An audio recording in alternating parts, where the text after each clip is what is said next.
Assalamualaikum, bertemu lagi bersama saya Ayu di mata kuliah Sistem Informasi Manajemen. Pada program studi Sistem Informasi mata kuliah ini akan membantu untuk mengelola data dan mengambil keputusan efektif.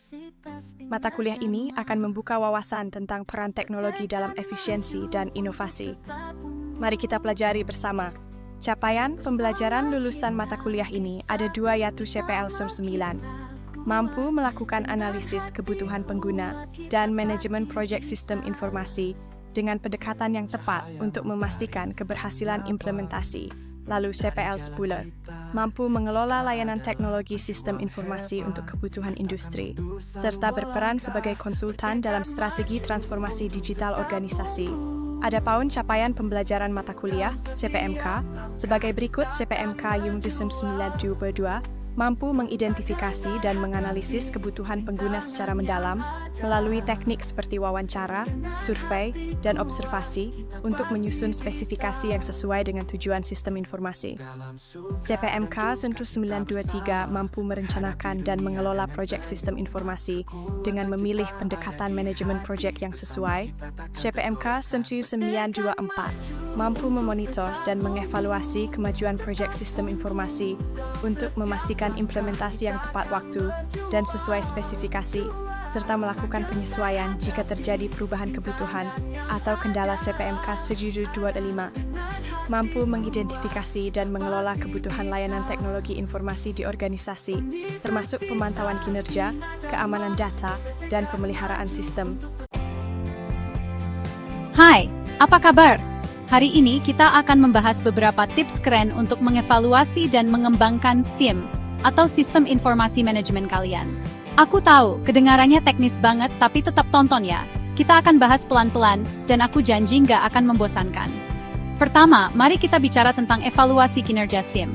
Mungkin kalian berpikir, kenapa ini penting? Nah, evaluasi yang baik membantu kita memahami apakah sistem kita berfungsi dengan baik atau tidak. Beberapa teknik yang bisa kita gunakan termasuk di mana kita membandingkan SIM kita dengan standar industri. Ini memberi gambaran tentang posisi kita. Kita juga bisa menggunakan indikator kinerja utama atau KPI untuk mengukur aspek spesifik seperti waktu aktif sistem, kepuasan pengguna, dan kecepatan transaksi. Percaya deh, melacak KPI ini akan memberi wawasan berharga tentang kinerja sistem. Sekarang, mari kita bahas lebih detail. Bagaimana sebenarnya kita mengevaluasi KPI ini?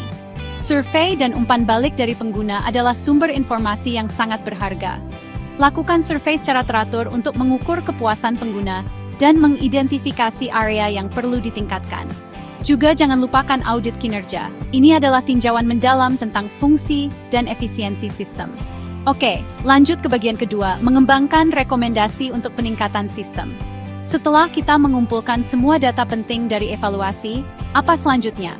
Mulailah dengan menganalisis umpan balik dan metrik kinerja. Cari pola dan masalah umum. Mungkin pengguna mengeluh tentang waktu yang lambat atau antarmuka yang membingungkan. Berdasarkan analisis, buat daftar rekomendasi yang dapat ditindaklanjuti. Prioritaskan berdasarkan urgensi dan dampak.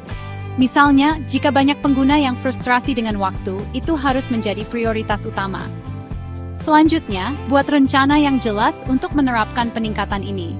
Ini bisa mencakup jadwal, sumber daya yang dibutuhkan, dan anggota tim yang bertanggung jawab.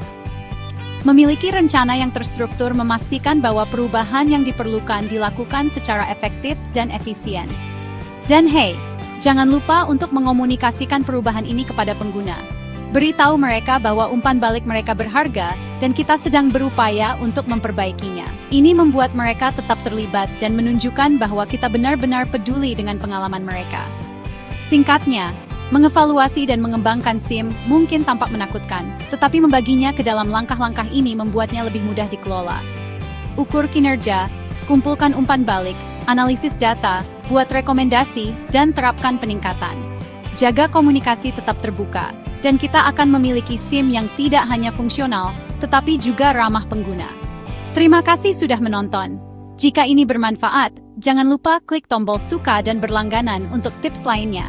Sampai jumpa lagi, teruslah berkembang dan belajar.